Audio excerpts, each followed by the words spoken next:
하나님 말씀을 봉독합니다. 출애굽기서 14장 10절에서 14절을 교독합니다. 바로가 가까이 올 때에 이스라엘 자손이 눈을 들어본즉 애굽 사람들이 자기 뒤에 이른지라. 이스라엘 자손이 심히 두려워하여 여호와께 부르짖고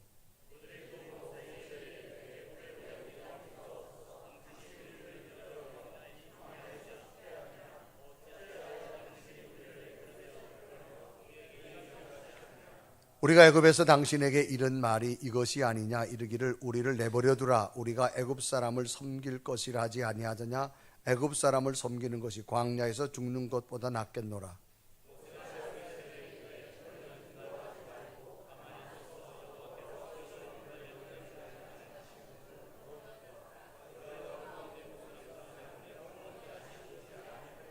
여호와께서 너희를 위하여 싸우시리니 너희는 가만히 있을지니라. 아멘. 오늘 예배하는 여러분에게 주의 평강과 은혜, 기쁨과 하나님의 치유함이 넘쳐나기를 주님의 이름으로 축원합니다. 우리 옆에 인사합시다. 한 주간 동안 평안하셨습니까? 오늘도 당신을 보니까 참 기쁩니다. 시작.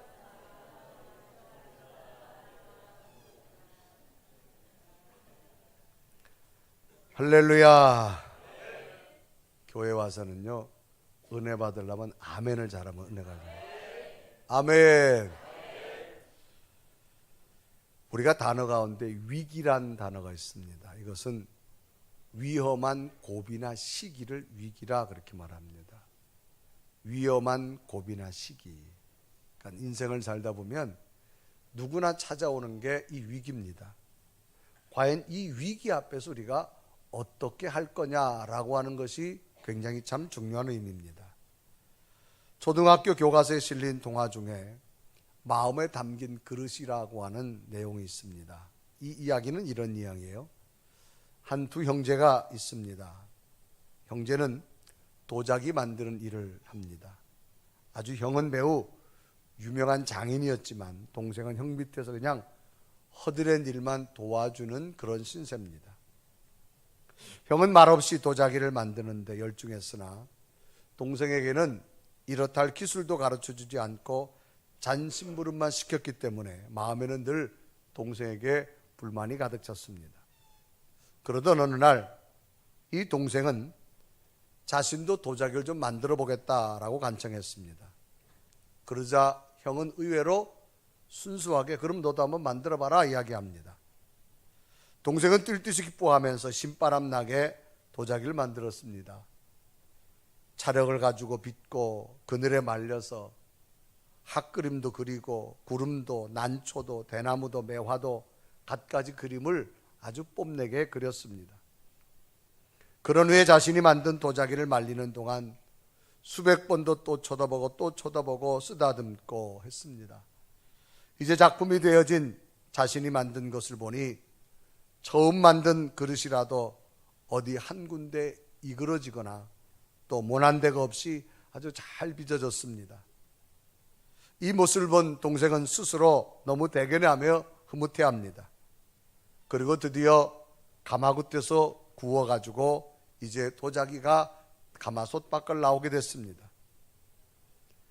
좁은 실내 공간에 있다가 이제 구워가지고 넓은 햇빛 아래에 드러난 그릇은 자신이 상상했던 그릇이 아니었습니다. 표면이 고르지 못했고 때로는 금이 가기도 하고 터진 부분도 있고 상품의 가치를 전혀 만들 수가 없음을 알게 됩니다. 결국 동생은 자신이 만든 그릇을 끌어안은 채 소리내며 엉엉 울었습니다.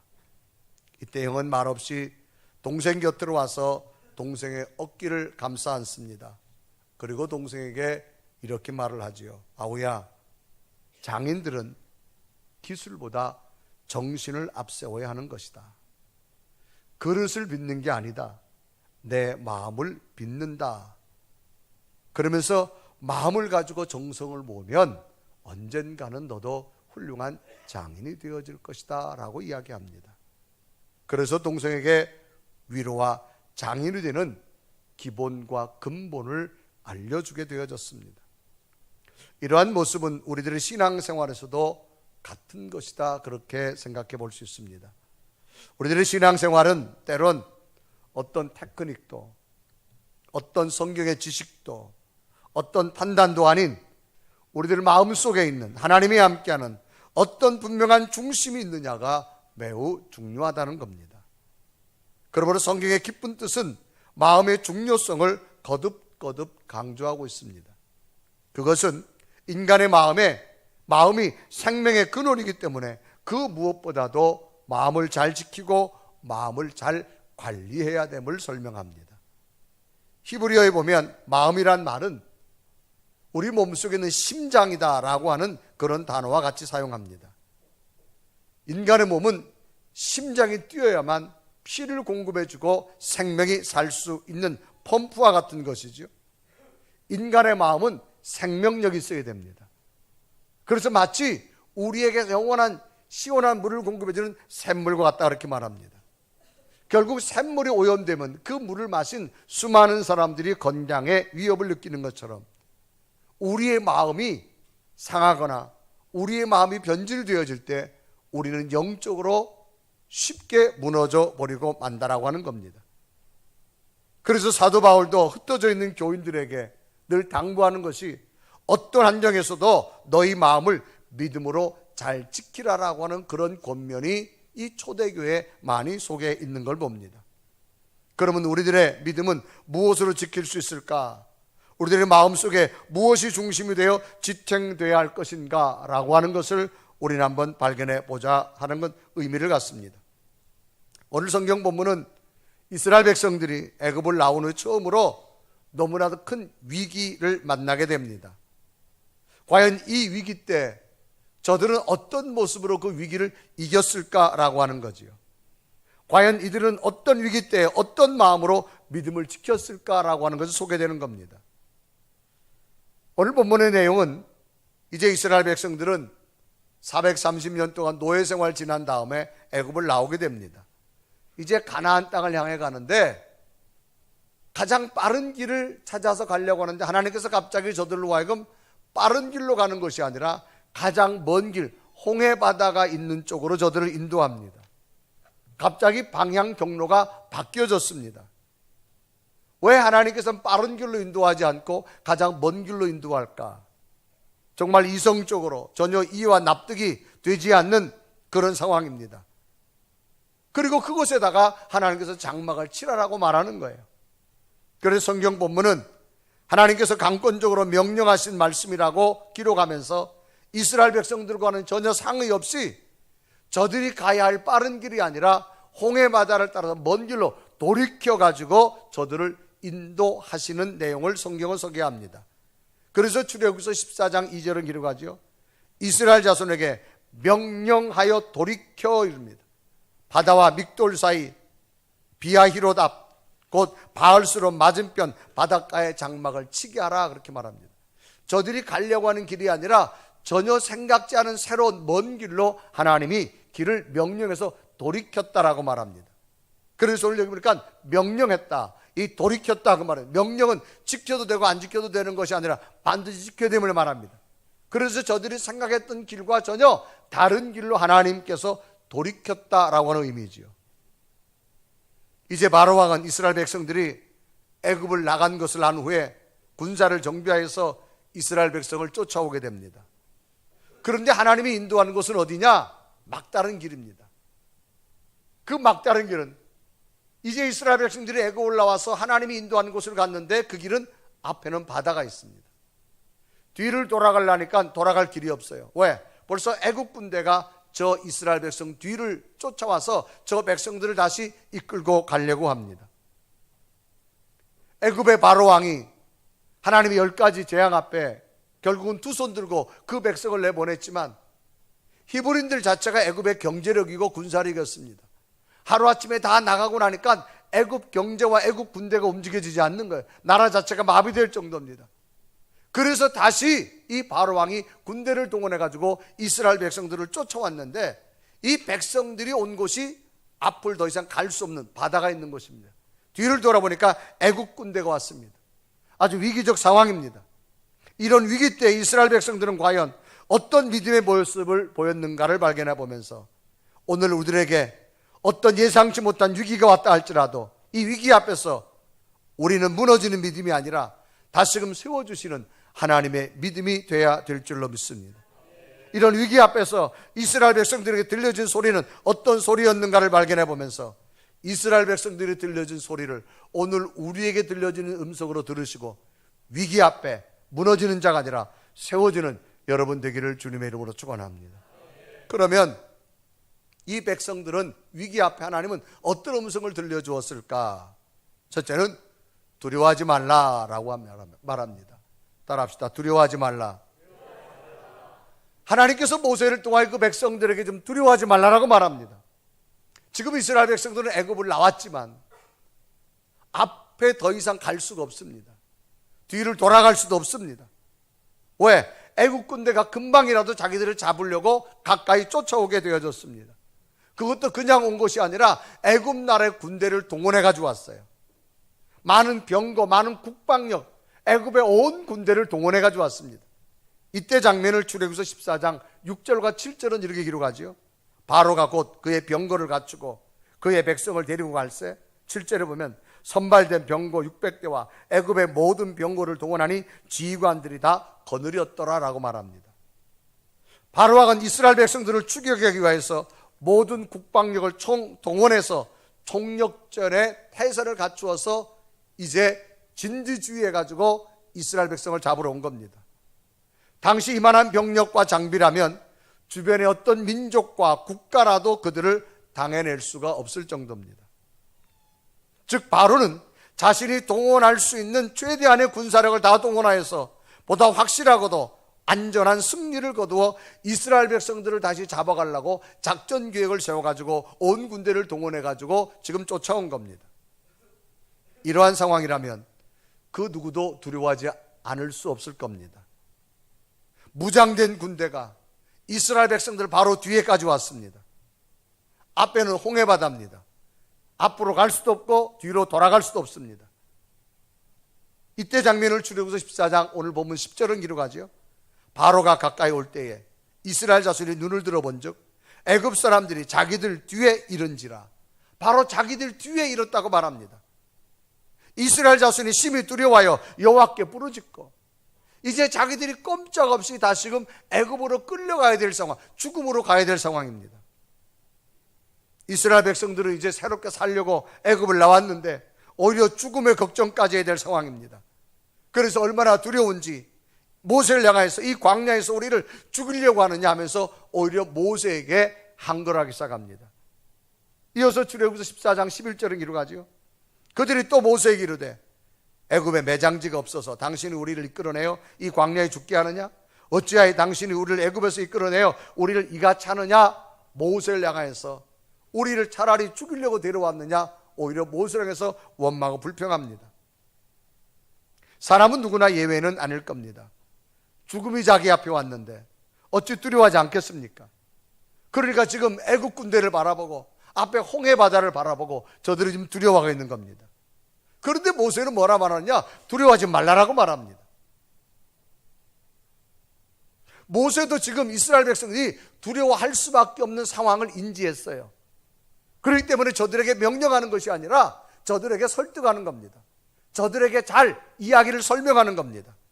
명령이 아니라 아주 부드러운 어휘로 성경은 소개합니다. 그래 이어서 13절을 보면 이렇게 기록하죠. 모세가 백성에게 이르되 너희는 두려워하지 말고. 여기 보니 이르되란 말은 하나하나 설명하는 겁니다. 이렇지만 그래도 너희들은 두려워하지 말라라는 거예요. 모세가 백성에 이르되 너희는 두려워하지 말고 가만히 있어서 여호와께서 오늘 너희를 위하여 행하시는 구원을 보라는 겁니다. 그러면 왜 모세는 두려워할 수밖에 없는 상황임에도 불구하고 이스라엘 백성들을 향해서 두려워하지 말라라고 했을까라고 하는 겁니다.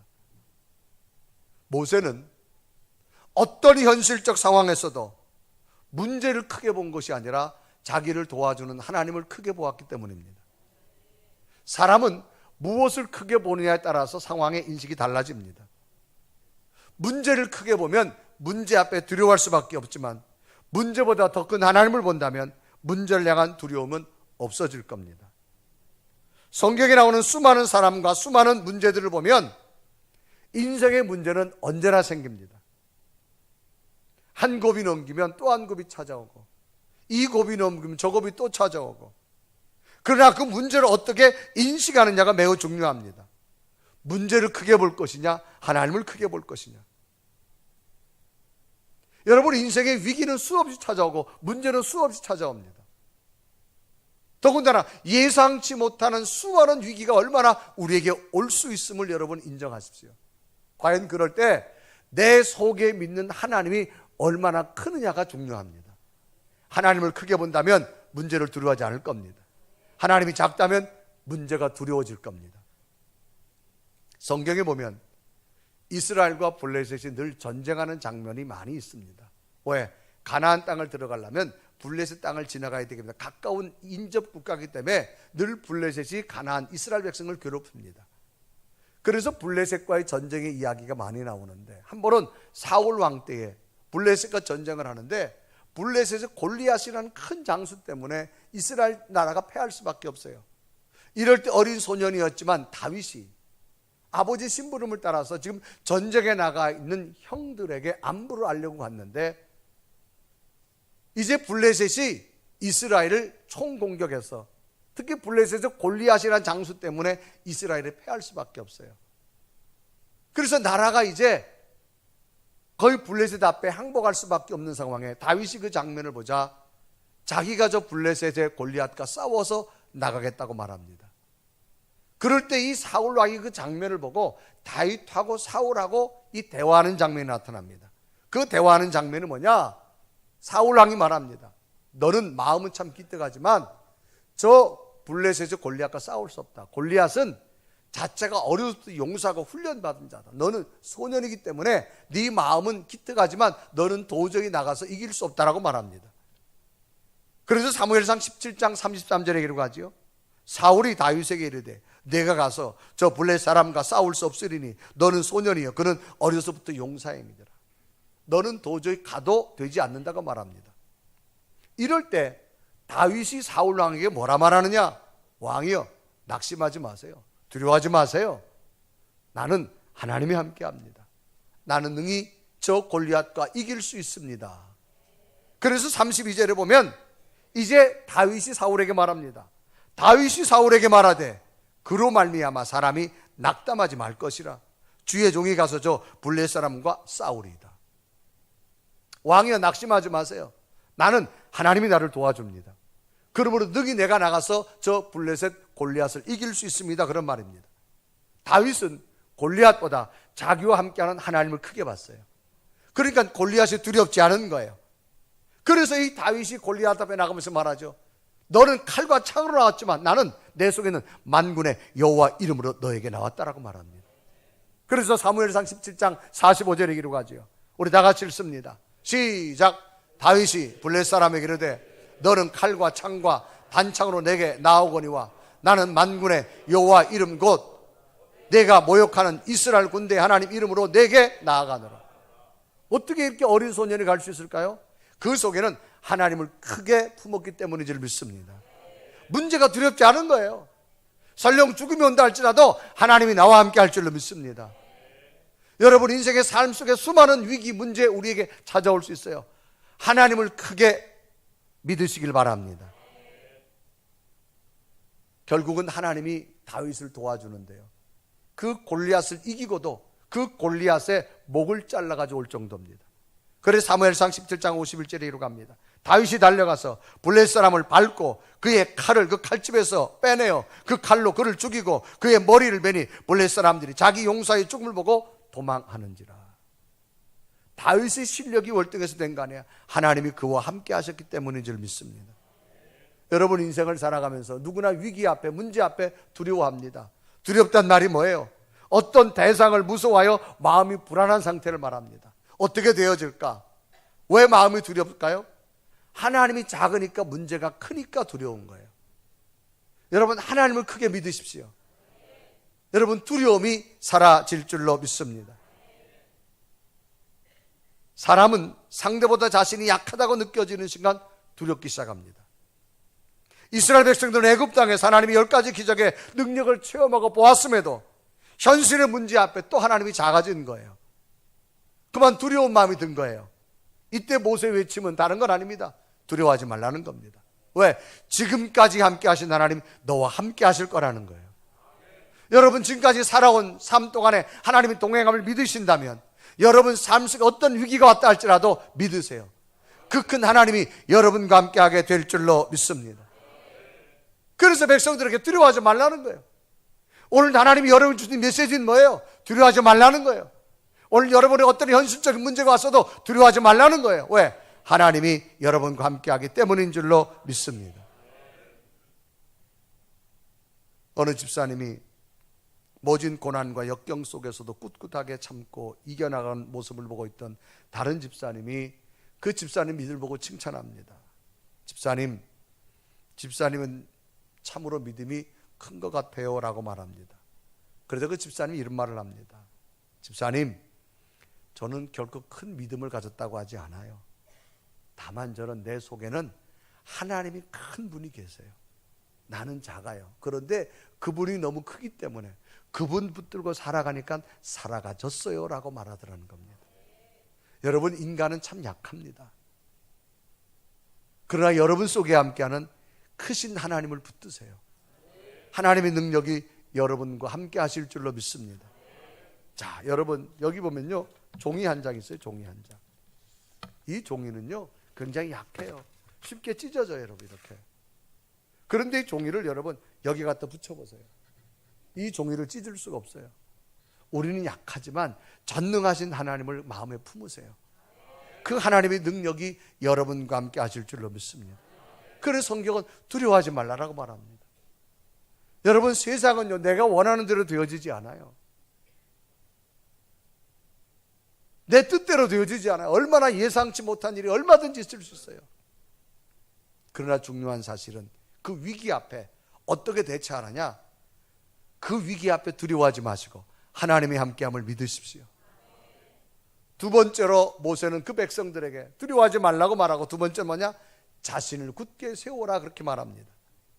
현실의 문제 앞에 두려웠던 이스라엘 백성들에게 두려워하지 말라고 당부하면서 이어서 두려워하지 말고 가만히 서서 이제 하나님의 행하심을 보라 그렇게 말합니다. 그래서 출애굽기서 14장 13절에 이루어가죠. 모세가 백성에게 이르되 너희는 두려워하지 말고 가만히 서서 여호와께서 오늘 너희를 위해 행하시는 구원을 보라. 이제 두려워하지 말고 뭘 하라 그러냐? 가만히 서 있으라고 말입니다. 이 가만히 서서란 말은 원문에 보니까 히트 야추브란 말입니다. 원래 서다 그런 의미를 가지고 있습니다. 이 야차브라고는 명령형으로서 너희 스스로를 나타내라 그런 얘기입니다. 너희 스스로를 나타내라.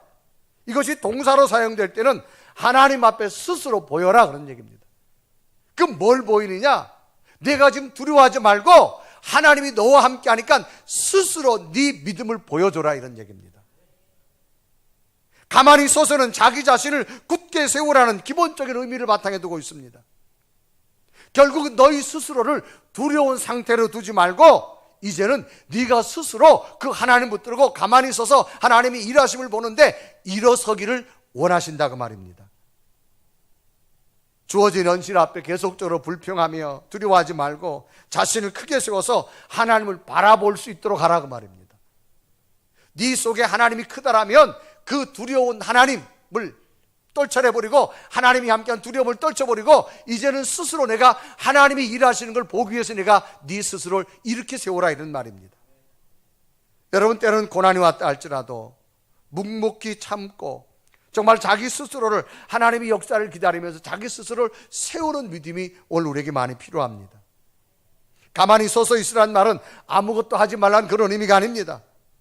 정말로 하나님이 일하는 묵묵히 참고 기다리며 하나님의 구원의 손길을 바라보라는 겁니다. 그래서 그 손길을 바라보고 내가 함께 마음으로 동요하며 일어나기를 원하는 의미가 담겨져 있는 겁니다.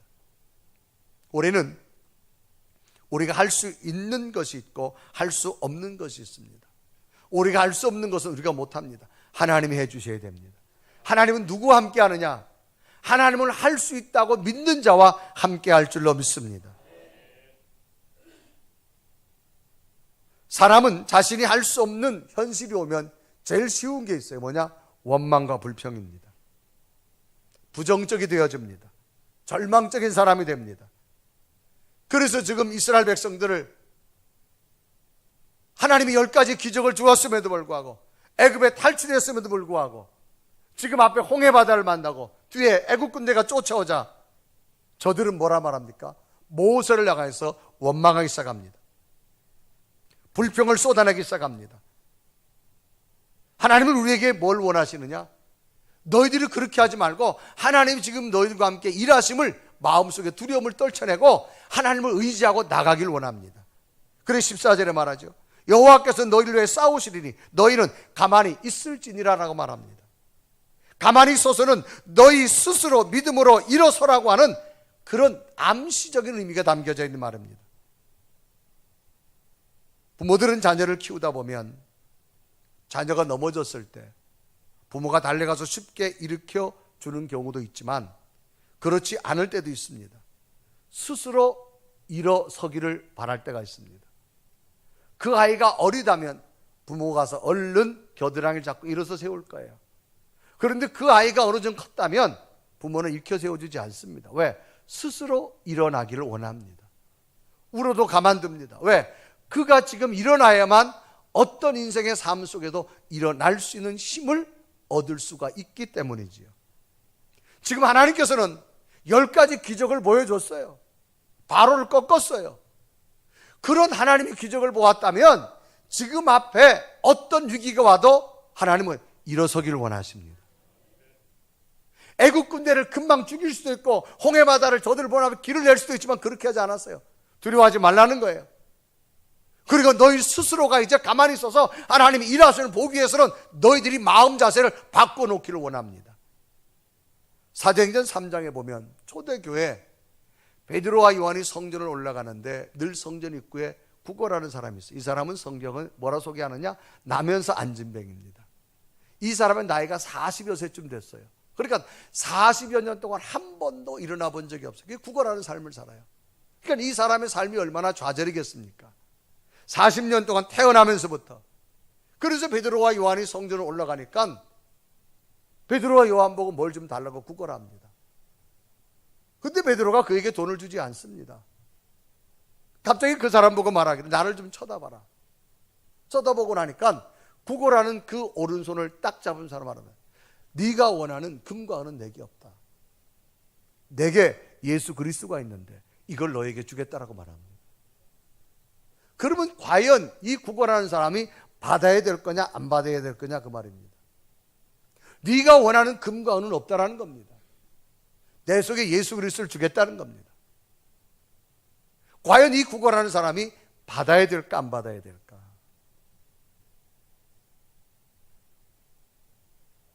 만약에 이 구걸하는 사람이 이 베드로가 던져주는 예수 그리스도를 거절했다면 이 사람에게 역사가 나타나지 않았을 겁니다. 왜 내가 돈을 구했는데 예수 그리스도를 줘 그렇게 말했다면 역사는 나타나지 않았을 거예요.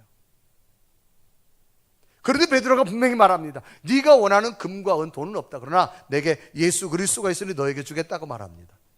그래서 사도행전 3장 6절과 7절에 기록하죠. 베드로가 이르되 은과 금은 내게 없거니와 내게 있는 이것을 주노니 나사렛 예수 그리스도 이름으로 일어나 걸으라고. 7절에 보니까 오른손을 잡아 일으키니 발과 발목이 곧 힘을 얻고.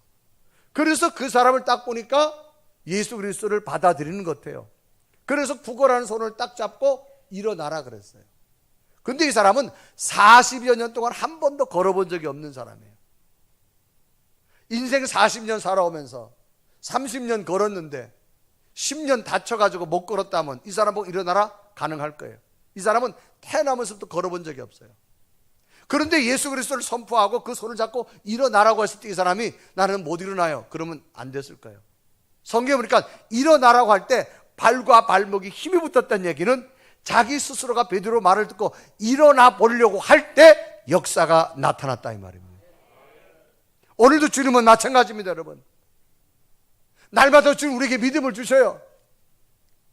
하나님이 나를 완전히 옮겨서 이쪽으로 옮겨주겠지. 너 하나님 우리에게 믿음을 주신 다음에는 여러분 스스로 일어나기를 원합니다. 믿음은 자신의 믿음을 세우는 것이 남의 믿음을 세우는 것이 아닙니다. 남이 세워주는 믿음이 쉽게 넘어집니다. 내 믿음은 내가 세워야 될 줄로 믿습니다. 하나님 모세를 나가해서 이스라엘 백성들에게 하나님의 뜻을 전달합니다. 두려워하지 말고 가만히 있어서 하나님의 일하심을 보라. 이제 네가 일어나라, 그 말입니다. 오늘 우리에게 어떤 믿음이 필요할까요? 여러분, 두려움을 떨쳐버리시고 하나님이 여러분 함께 하셔요. 여러분도 할 수 있도록 긍정적인 마음의 행위가 있어지시길 바랍니다. 나는 가만히 있고 하나님 다 해주시겠지. 그렇지 않습니다. 왜 믿음이 무너집니까? 내 믿음은 안 세우고 남이 세워주겠지. 넘어지는 믿음의 사람 모두 특징을 보세요. 다 남 때문입니다. 본인 때문에 믿음이 넘어졌다고 생각하지 않습니다. 누구 때문에 나는 믿음이 넘어졌다고 말합니다. 왜? 내 믿음을 아직 세우지 못하기 때문에. 여러분, 나무가 열매를 맺으려면 내가 뿌리를 굳게 내리고 내가 꽃을 피워야 됩니다. 남의 열매만 따먹는 인생이 되지 말고 내가 열매를 맺어야 될 줄로 믿습니다. 만약에 베드로가 이 안진뱅이가 돈을 달라고 했을 때 분명히 말합니다. 내가 네가 원하는 돈은 없다라고 말합니다. 그럴 때 만약에 안진뱅이가 베드로 손을 뿌리쳤다면 이 안진뱅이는 일생 동안 안진뱅이 인생으로 끝났을 겁니다. 그런데 어떤 일이 났습니까? 안진뱅이 걷고 뛰는 역사가 나타난 것은 그가 예수 그리스도를 자기 속에 품고 뭔가 해보려고 했을 때 놀라운 변화가 역사가 일어나더라는 겁니다. 그러니까 이제는 구걸하지 않아도 돼요. 이제는 스스로 살아갈 수 있는 능력이 생겼습니다. 오늘 우리가 하나님 성전에 와서 기도하는 모든 기도 제목이 뭡니까? 마치 안진뱅이가 구하는 돈에 연관된 겁니다. 먹을 것에 연관된 겁니다. 여러분, 그게 중요하지 않습니다. 여러분 속에 예수 그리스도가 먼저 충만하십시오. 삶을 살아가는 지혜를 주실 것이고 능력을 주실 줄로 믿습니다. 그래서 가만히 있어서 기다리라는 거예요. 왜? 너희 속에 이제는 두려워하지 말고 하나님이 함께함을 기다리고 네 스스로가 일어설 수 있는 믿음의 자세를 가지라고 말합니다. 저는 우리의 믿음이 남의 믿음으로 세워지지 말고 우리 스스로 세워졌으면 좋겠어요. 스스로 여러분 뿌리를 내리고 꽃을 피워서 여러분 나무에 열매가 맺히기를 바랍니다. 마지막으로 하나님의 일하심을 기대하라고 말합니다. 이스라엘 백성들은 애국 군대가 추격하여 목숨의 위협이 왔고 앞에는 홍해바다에 더 이상 갈 수 없습니다. 자신이 어떤 힘으로도 해결할 수 없는 최대의 절망이요 끝이 보이는 상황입니다. 이럴 때 백성들이 할 수 있는 것은 고작 지도자인 모세를 원망하고 질타하는 것밖에 없었어요. 그래서 출애굽 14장 11절에 말하죠. 그들이 모세에게 이르되 애굽에 매장지가 없어서 당신이 우리를 이끌어내어 이 광야에 죽게 하느냐? 어찌하여 당신이 우리를 애굽에 이끌어내어 우리를 이같이 하느냐? 자기 속에 있는 말도 막 쏟아냅니다. 애굽으로 돌아가겠다. 광야에서 죽는 것이 낫겠다. 그리고 12절에 보면 우리가 애굽에서 당신에게 이른 말이 이것이 아니냐? 이르기를 우리를 내버려 두라. 우리 애굽 사람을 섬길 것이 하지 아니하더냐? 애굽 사람을 섬기는 것이 광야에서 죽는 것보다 낫겠다. 지금 모세가 어떤 사람이에요? 모세는요 자기 목숨을 내걸고 그 민족을 이끈 지도자예요. 정말로 바로 앞에 가는 자체가 모세는 자기 목숨 내놓고 간 거예요. 죽음을 걸고 그 백성을 이끌었어요. 10가지 기적을 하나님 능력으로 이끌어왔어요. 그런데 또 문제가 찾아오자 자기 믿음을 하나도 점검 안 해요. 누구 문제를 탓하냐? 모세 당신 때문이라는 거예요. 당신 때문에 우리가 죽게 됐다는 거예요. 차라리 애굽으로 돌아가겠다는 거예요. 이게 오늘 우리의 모습이에요, 여러분. 우리의 믿음이 무너질 때 여러분 내 믿음을 점검했으면 좋겠어요. 당신 때문에 내가 믿음 생활을 못하겠다는 거고 당신 때문에 믿음을 세우고 더 그렇지 않습니다. 내 믿음은 내가 세워야 될 줄로 믿습니다. 왜 신앙의 연조가 올라갔는데도 자꾸 여러분 남의 믿음만 탓합니까? 지금 모세는 목숨 걸고 백성을 이끌어온 자예요. 그럼 모세에게 고맙단 말을 못할 망정 모세 당신 때문에 우리가 죽게 생겼다. 하나님 우리에게 무엇을 요구할까요? 현실 앞에 좌절하지 말고 지금까지 인도하신 하나님을 믿는다면 앞으로 인도할 하나님을 기대하라고 말합니다. 이제부터 너희들이 하지 않는다는 겁니다. 하나님께서 직접 일하심을 보라고 말합니다. 내가 직접 너희와 싸우겠다고 말합니다. 출애굽 14장 14절에 말하죠. 여호와께서 너희를 위하여 싸우시리니 너희는 가만히 있을지어다. 하나님이 직접 싸우시겠다 말합니다. 이제부터 너희들이 싸우는 것이 아니라 하나님께 직접 싸울 것이니 원망도 불평도 말고 다시금 믿음을 가지고 하나님을 바라보기를 원하는 하나님의 메시지가 전달되는 겁니다. 신앙의 출발은 전적으로 하나님 앞에 의지하는 겁니다. 전적으로 하나님 앞에 기대는 겁니다. 인간으로 도저히 할 수 없는 한계 상황에 직면해 왔다 할지라도 인간의 한계를 뛰어넘는 하나님의 능력을 먹고 기대하고 나가십시오. 하나님은 그 사람과 함께 할 줄로 믿습니다. 여러분, 하나님을 믿으면서 하나님에 대한 기대감이 자꾸 작아지잖아요. 왜? 현실의 문제 앞에. 왜? 문제를 크게 보고 나니까. 하나님을 크게 보십시오. 하나님은 놀라운 일들로 행하실 줄로 믿습니다. 하나님은 전능한 하나님입니다. 누가복음 7장에 보면 가버나움이라는 동네에 한 사람이 소개된 이 사람 백부장입니다. 이 백부장은 로마의 군인입니다. 유대인을 지배하고 있어요. 황제를 숭배해야 됩니다. 어느 날 이 백부장이 집에 있는 종이 병이 들었어요. 그 병도 고칠 수 없는 이제 죽게 됐어요. 당시 의학으로는 불가능합니다. 이럴 때 백부장이 뭘 선택하느냐? 사람을 보내가지고 예수님을 초청하기를 원합니다. 당시 로마 사람들은 유대인이 믿는 하나님 안 믿었어요. 심지어 예수님도 안 믿었습니다. 그런데 백부장은 예수님을 믿은 자예요. 그래서 예수님을 초청합니다. 그래 누가복음 7장 2절의 상황은 어떤 백부장이 살아가는 종이 병들어 죽게 되었다고 말합니다. 이제 죽는 거예요. 이제 살릴 수 없어요. 그럴 때 이 백부장이 보낸 사람이 오니까 예수님이 깜짝 놀라는 거예요. 왜 로마 군인이 나를 오라고 하느냐? 나를 죽이려고 하는 것도 아니냐? 그럴 때 옆에 있는 장로들이 말합니다. 주님, 저 사람은 유대인을 사랑하는 자입니다. 우리를 위해서 회당도 지어주었고 우리를 위해서 관심과 사랑을 많이 베푼 자입니다. 그러므로 가셔도 됩니다. 이렇게 말합니다. 그래서 누가복음 7장 5절에 말하죠. 그가 우리 민족을 사랑하고 또한 우리를 위하여 회당을 지었나이다. 그래서 예수님이 그 백부장 집으로 가려고 채비를 하고 있을 때에 갑자기 백부장이 친구를 보냈어요. 친구를 보내서 하는 말이 주님, 오시지 마세요. 주님이 여기서 말씀하셔도 우리 집에 있는 하인이 나을 수 있다라고 백부장이 말합니다. 그러므로 주님 여기서 말씀만 해주세요라고 말합니다.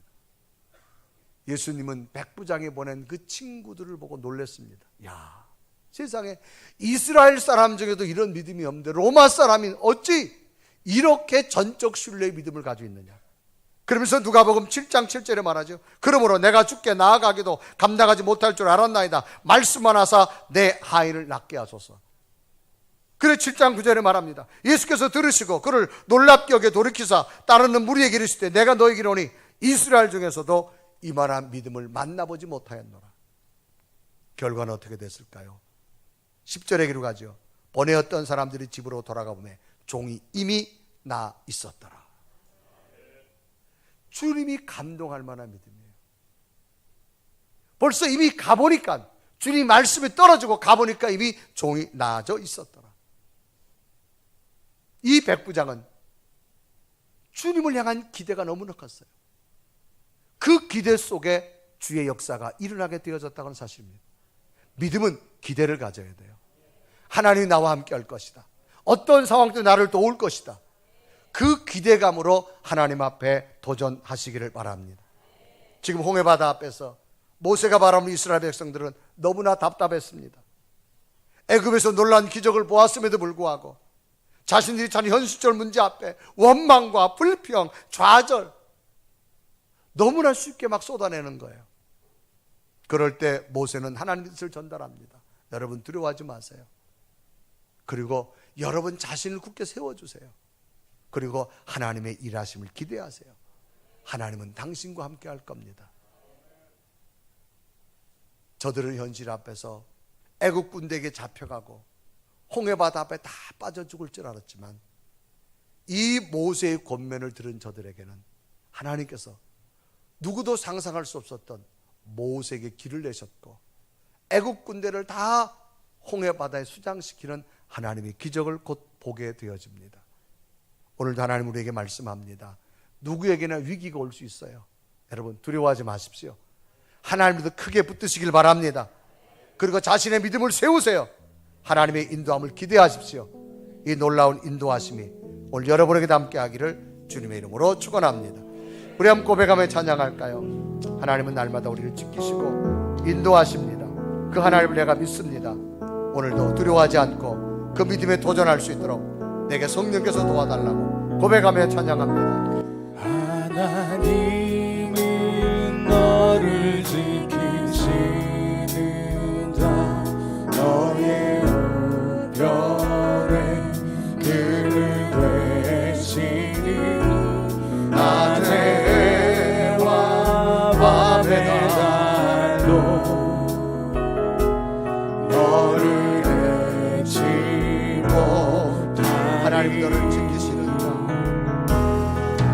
하나님은 너를 지키시니 너의 환난을 면케하시니 너의 환난을 면케하시니 그가 너를 지키시리라 너의 주님을 지키시리라 너의 주님을 들어 산을 보아라 눈을 들어 산을 보아라 너의 도움 어디서 오나 천지지신 너를 만드신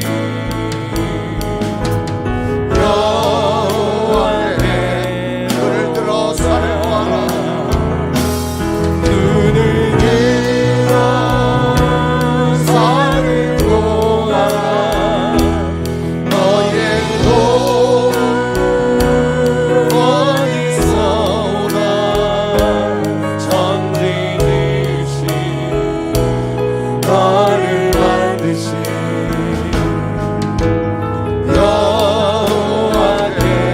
여호와께로다 우리 한 다 같이 눈을 감으시고 하나님 오늘도 주시는 말씀을 내게 주신 말씀으로 듣겠습니다. 오늘 내게 어떤 위기가 왔다 할지라도 그 위기보다 하나님이 크심을 나는 믿습니다. 두려워하지 않겠습니다. 이제는 내 믿음은 내가 세우겠습니다. 하나님의 일하심을 가만히 보라고 말합니다. 이거는 하나님 앞에 기대를 가진 자에게 주시는 하나님의 선물입니다. 지금 어떤 절망에서도 하나님 앞에 기대하겠습니다. 하나님은 무에서 유를 만드시고 창조하신 하나님, 하나님의 앞도 놀라운 기적으로 만들어 주실 줄로 믿습니다. 사람이 만들고 세우면 불안하지만 하나님이 만들고 세우면 완전합니다. 하나님 우리의 위기 앞에서 두려워하지 말게 하시고 하나님 향해서 내가 또 믿음으로 도전하게 하시고 하나님 앞에 기대하겠습니다. 하나님 내 믿음 속에 하나님의 살아계신 기적의 역사가 다시금 일어나게 하여 주옵소서. 남을 탓하는 믿음이 되지 말게 하시고 내 믿음을 세우겠습니다. 내가 천국 가야 됩니다. 내가 응답받아야 됩니다. 내가 일어서야 됩니다. 주여 이런 믿음을 이 시간 내게도 허락해 달라고 우리 간절한 모습으로 하나님 앞에 기도 드리겠습니다. 살아계신 하나님 이 시간도 주 앞에 눈을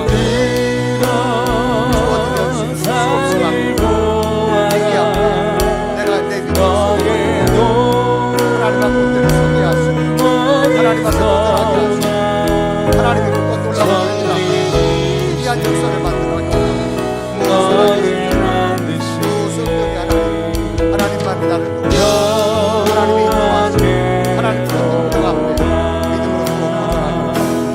능력 앞에 믿음으로 도전하게 하나님의 사람으로 인도하시고 하나님의 복으로 쓰고 하나님의 원수가 되어가고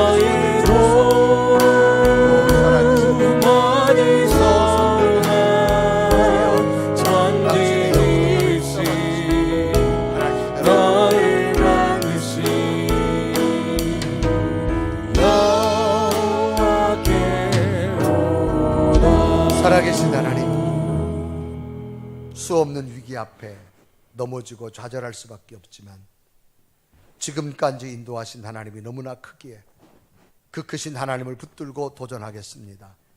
하나님 우리에게 주신 말씀 두려워하지 않겠습니다. 하나님이 크시기에 문제를 두려워하지 않고 하나님을 품겠습니다. 남을 탓하지 않고 내가 내 믿음을 세워가겠습니다. 더 나아가서는 하나님 앞에 기대를 하겠습니다. 하나님은 전능자입니다. 기대하고 믿음으로 꿈꾸겠습니다. 믿음대로 이루어지는 놀라운 일들을 보게 하여 주옵소서. 이 가을에 우리 가정에 놀라운 일이 일어남을 기대합니다. 우리 자녀들 앞에 놀라운 일을 만들어 주심을 기대합니다. 우리의 직장과 기업 속에 놀라운 일들을 만들어 줌을 기대합니다.